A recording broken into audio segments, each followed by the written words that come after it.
Hi, guys. I'd like to have a deep dive into the Rampart modular terrain system, which is back on Kickstarter now for its third iteration. Okay. I'm joined by Michael from Archon Studios. Hey, Michael, how are you? All is good. Hello, everyone. So, what I wanted to do was to take the opportunity while this the system is on Kickstarter. This system has really grown into something actually really sophisticated, really useful, something you can really get your teeth into. So I wanted to take the opportunity to sit down with Michael and just run through what it is as a system, some of the options, and how both newcomers and some of us guys with some experience in modeling and hobby can really put this system to work for ourselves. So, Michael, I want to talk a little bit first about what Rampart actually is. So, at its core, it's sprues, okay?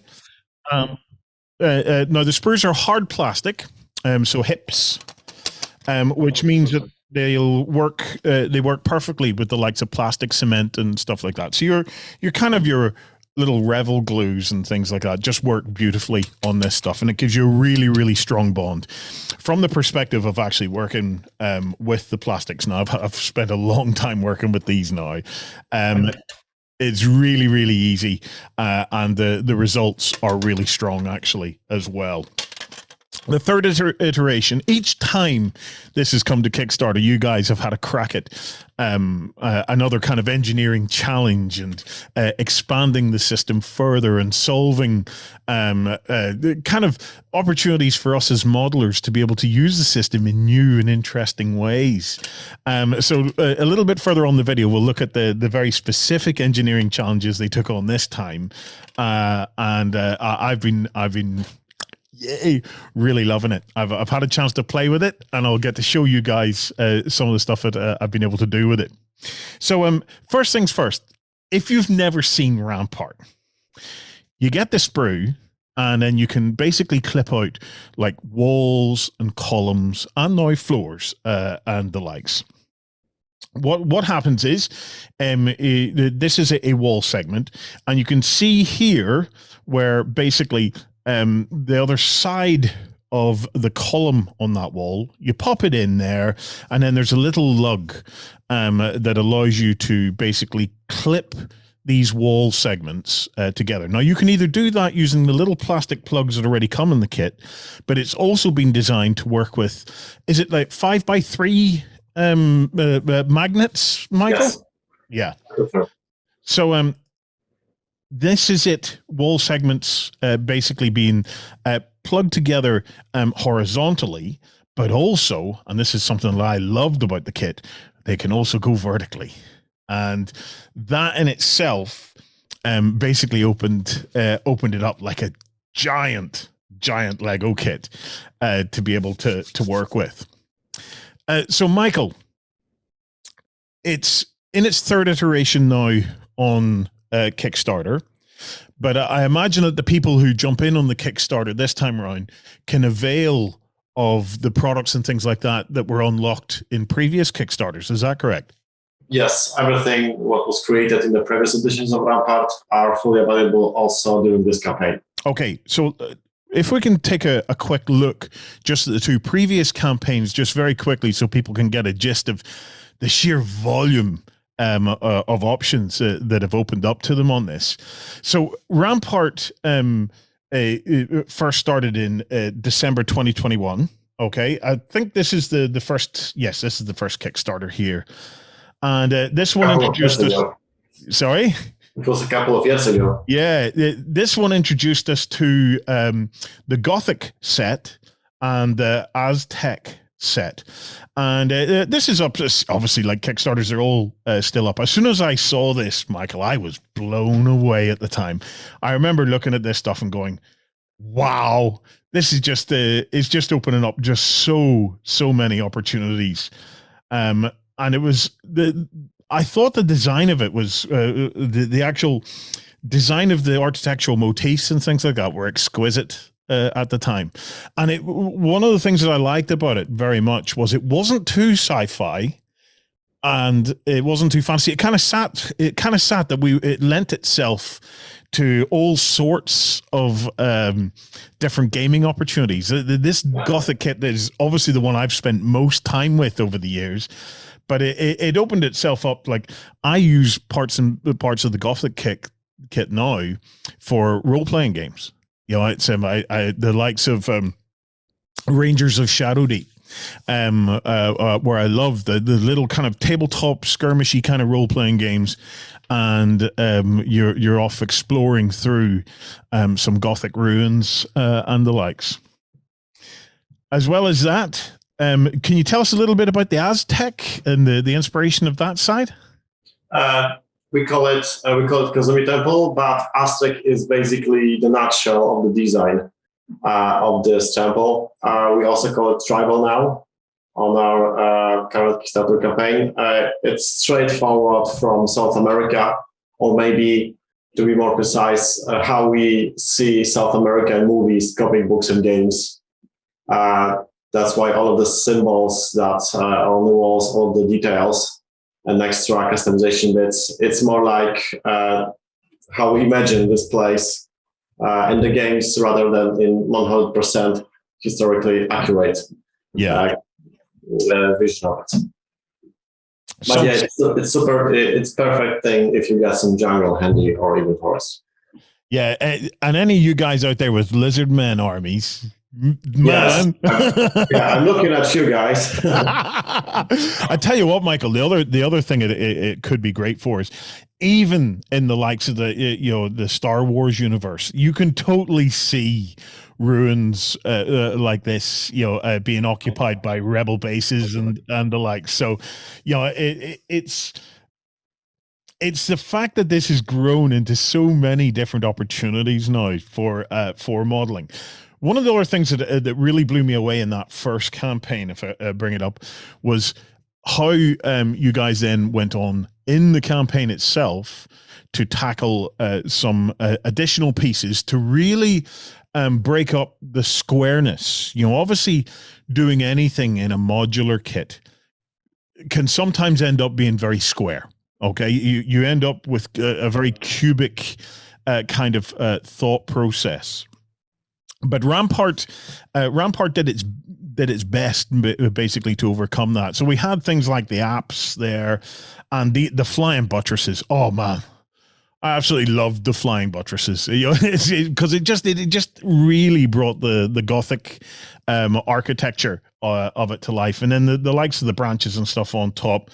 It gives us a lot of nice details to soften and to break up. I suppose there can be a repetitiveness in a modular kit, but when we're dealing with real architecture has a repetitive nature anyway, because you tend to build the same thing over and over again. But these little components make a big difference from a modeler's perspective. You then went to phase 2. Michael, and it introduced a whole additional design set. Can you tell us a bit about that? Yeah, the second edition, we have introduced 100% science fiction team called Cabal Foundry. It's like, we are from Middle Europe, so huge factory. We have lots of those here. A huge industrial factory that features a lot of elements that are just heavy metal, dusty, rusty, and toxic. It's like a perfect place if you get a bunch of necros, for example, you need to keep somewhere. Or you just need something more straightforward science fiction than Gothic Cathedral offers you. And yeah, the Cabal Foundry is more massive, more bulky. It breathes a lot with this style of this industrial revolution and this heavy-duty atmosphere of the foundry itself. So it was the biggest new addition to second edition. And from the perspective of these the components are all able to kind of mix and match as well. So it's you're able to, for example, have you utilize your Gothic kit, but then kind of also integrate in the Cabal Foundry. Those two are fully compatible. If you'd like to mix a Gothic architecture with heavy duty Cabal Foundry, technically it works. Yeah, right. So that gives you 3 to choose from. You have your Gothic, your Aztec, and your Cobalt, your kind of hard sci-fi side of things. Campaign 3 has come to it, and it's brought us a whole additional theme and one really important aspect, and that's floors. I want to talk a little bit about floors, Michael, first and foremost, because designing a modular terrain kit like this, it's an engineering challenge. There's tolerances to take into account. There's the how do you make it modular, but still giving you not too many limitations in how things can go together. It's a long time in the making. Can you tell us a little bit about the engineering side of things behind the scenes? Oh yeah, it's a long story. When it comes to the functional floors, as we call them now, we had a couple of iterations of those. We have tested a couple of solutions, and we came to the conclusion that what you guys tested in the first place, this is putting the floor between the columns, is basically the best solution we can implement that will work not only with new team, but also with the older ones. So we tested it a couple of times. We finally created a tool just for testing. You've got the sprues from us to play around with, and it works. It can keep a lot of weight. I know it's missing a couple of things on the test sprue now, but we are going to manufacture it in the final version of the product. So yeah, the floors also are designed in a way that they will look flawlessly with city ruins and with Cabal Foundry, but they also integrate well with the Eternal Cathedral and even with Kazumi Temple. Yeah. The upper version, the upper side of the floor is just generic stone, generic concrete. Depends how you paint it. So it will look just fine with every other temps. Yeah, yeah. It's it was something like we played with the original floors that were designed, in the first, I think it was the first Kickstarter, and they were quite limited because they only really ran around the edges. Yeah, they were more like a catwalks. Yeah, it was more like a catwalk. Yeah. But I've had a chance to play with these floors, and this is a massive improvement. This is the direction for this particular kit. So I'm kind of hoping that Rampart 4 may well come back with, I don't know, like wooden floors, sci-fi floors. I can think of all sorts of floors that I would love to see in this format that we could start to work with. So let me have a look at Rampart 3 here, Michael. So if I bring it up, so 3rd generation, it's here. Everything from the previous Kickstarters you can get in and get access to. But I want to scroll down, look at this. Here we can start to see some really interesting options like ramps, various kinds of stairways, and bridges, Michael. Bridges. Yeah, bridges and flooring system was the 2 most demanded features in Rampart 1 and 2, according to our surveys and asking community on Kickstarter and social media. Hey, what do you like to have new implemented in next Rampart? And everybody said floors and bridges, period. So you can see from the perspective that if you are so inclined, you could build all of the little individual pieces and either pop them together with the little plastic pegs that come with it, or you can see there you can use magnets. I personally don't have the patience anymore for lots of little fiddly bits, so I work on the basis of sub assemblies. But I'll show you that in a moment. From a design perspective, Michael, this time round, you guys went for a ruined city kind of feel. So it's a very post-apocalyptic kind of a feel. Yes. we have asked our backers like more or less what they would like to see, and the most surprising answer was they would like something generic, some kind of a generic city. So our director, Tomasz Wodalski, took this for a spin and created tons of concepts that were finally turned into 3D sculpts, and here we are after some engineering having this in plastic. So yeah, City Ruins is a very generic city. Depends how you paint it, depends how you customize it. It can be a post-apocalyptic place, it can be placed under siege, it can be some kind of an abandoned settlement. If you were in Eastern Europe, you will know what it is. Yes. Either way, it's very customizable. Depends how you finish it, the kit itself. Now, the other thing, Michael, is in each of the campaigns, there's also been the opportunity for people to pick up miniatures and tanks and the likes as well.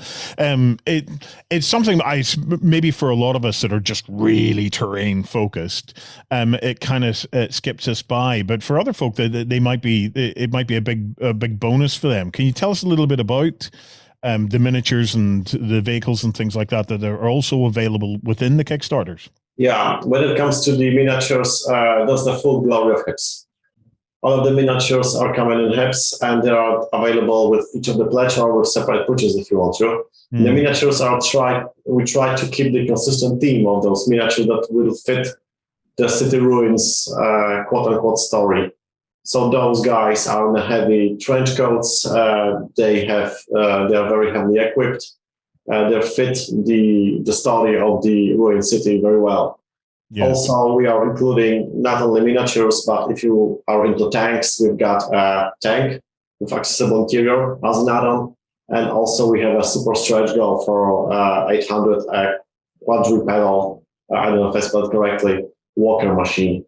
Nice. So the miniatures itself, if you buy them as a pack, it's 30 miniatures, various sized. Most of them are highly customizable, like they have automatic weapon sets and so on. Yeah. So like I said, the guys sent me through some sprues. I have spent some time with not only Rampart, but also the other kind of almost like a sister product to this, Michael, the Dungeons and Lasers, which is a hugely successful range. If you haven't seen it and terrain making is your thing, I highly, highly recommend you check out the Dungeons and Lasers stuff. It's an enormous Kickstarter. It allows you to build up modular dungeons. Very similar approach to Rampart. I even mix and match bits and pieces and do little bits of interiors and things like that to my Rampart stuff using the Dungeons and Lasers stuff. Now, in the first one, just to give people an idea of how much we've worked with this, we went ahead and built a huge city out of the Rampart stuff. So to say that I was neck deep in Rampart is almost a bit of an understatement. We built, I think it was 18 foot long, the city that we ultimately built. We built enormous towers. I think at the top of this one, Michael, we even had a blimp attached to it at the finish up that we had, that we built. We went through it. We had it all painted. We explored things like bridges. We were exploring all sorts of different ways and means that we could utilize this kit. And this was in the first iteration, and this is before even things like the apps and other interesting components came out. So where it left me is without doubt my my terrain system of choice. And I want to try and put that into some perspective. There are terrain systems out there. So there are terrain systems like the old Cities of Death stuff. You can get terrain systems that are also modular. Why I've always gravitated to this one is it's heavier. Okay. There's other terrain systems, but they're very kind of lightweight. Their join points can be very gappy. So you can get a lot of gaps between the join points, and it starts to lose its realism. They won't. None of them have as much flexibility in terms of their kind of like genre designs. So, for example, the Cities of Death stuff is good while you can get it, but then it ends up difficult to get. This stuff is perennial; it's there, and you can pick and dive into it. Where it has led me, which has been interesting, is I've been able to piece by piece grow into Rampart. So it has unlocked a terrain building hobby within what I do. So you can basically start with a box, and then you can add another box, and then you can add another box, so you can pull in from a different genre and we should recommend blend them together. Yeah, it really is the fact that it's there, it's always available, and you can expand gradually as you go out.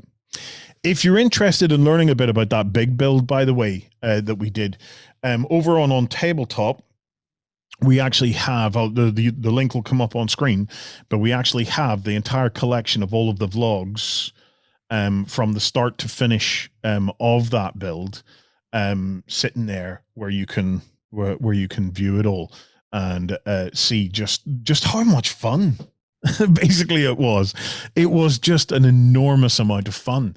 It's not all, look, everybody wants to try an inspiring project sometimes and do something that you just never get to do.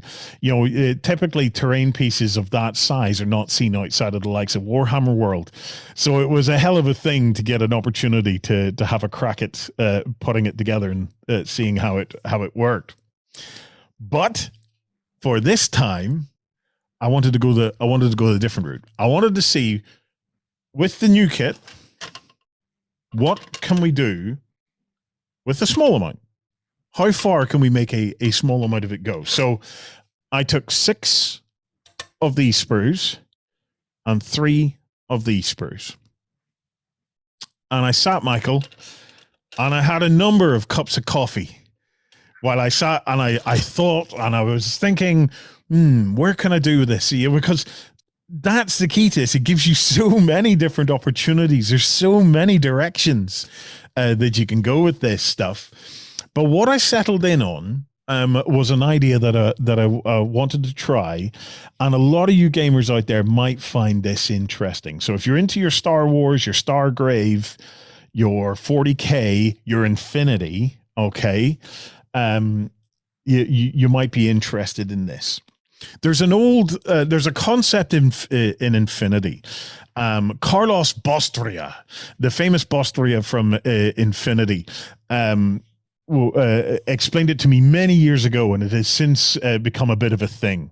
And it was the 3 building modular concept. Okay, he came up with this idea, and it's big within Infinity circles, where you have 3 sub-assemblies. You have a lower floor, then a slightly smaller middle floor, and then a smaller top floor. And the idea is that you can basically move them around. You can lay them down flat, stack them up, do whatever you want. And then when you're finished, they fit inside each other. So it becomes like this Russian doll kind of effect, and it gives you the ability to store stuff.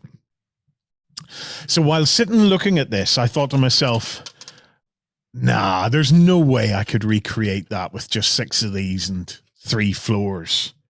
Could I? So I got out my clippers, and I thought I would give it a go. And I can start to bring it up. So here we have a go at it. So I thought I started with the ground floor. Now, being a test kit, I was learning as I went along as well on this. So the floors, this is the only pieces of floor that I actually had to glue together. And I probably didn't need to glue them together, but I did do it just to give it a bit of rigidity, so I'd have one big floor. You'll notice that the connectors, I actually glued the connectors to the tops of the pillars rather than to the floors, because it meant that if I flipped that floor over, I could in fact just use it as a slab of concrete. So trying to keep the whole system as flexible as I could. I had built originally the outline square of the building. There are ruined pieces in there, so they're a great opportunity for you to put them in just to accentuate and to give you other access points into the building.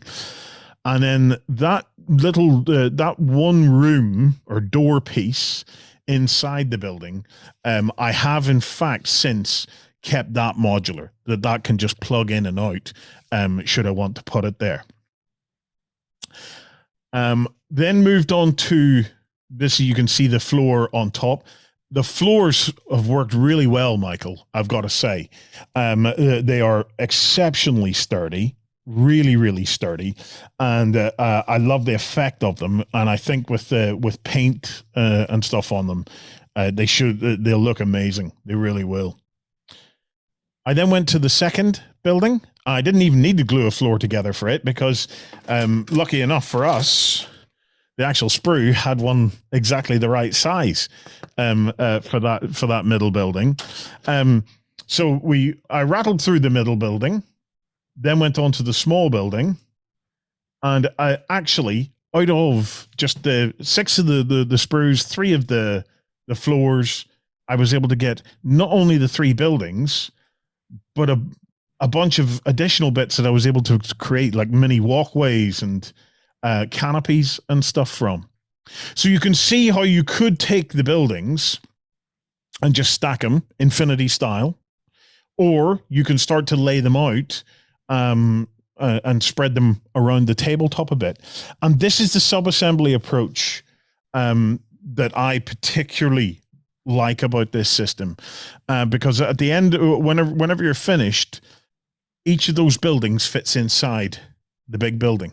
So all of that then just fits into that one footprint of the other big building. So you can put it up on a shelf. You're not needing massive amounts of space to be able to store it, and it just looks great. Now, one of the things in this campaign is you're working on not just the floors as we've seen them there, Michael, but other additional bits and pieces for the flooring system, yeah? Yes, we have added quite a lot of add-ons and extra bits that we codename vertical elements that will basically make sure that you utilize to maximum ability to stack buildings one upon the another. We have added extra functional stairs that will allow you to put a lip of the base inside of those so they don't fall. We have added bridges and we have added ladders, and we have even added a vehicle ramp. If you got a tank, we got you covered.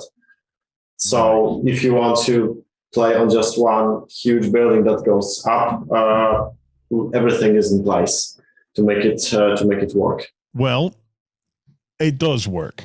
It does work. Having spent some time with this, I've got to say I'm very enamored by it. I think whether, regardless of what it is that you kind of play,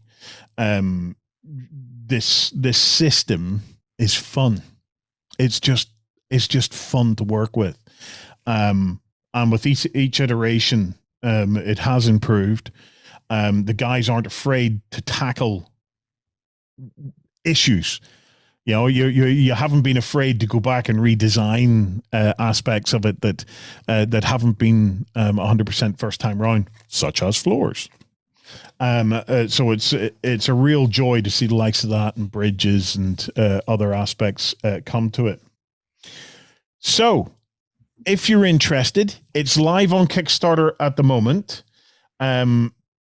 There's a number of different pledge levels they can go in, and then they'll be able to go in through something like Backer Kit, Michael, to tidy up their order.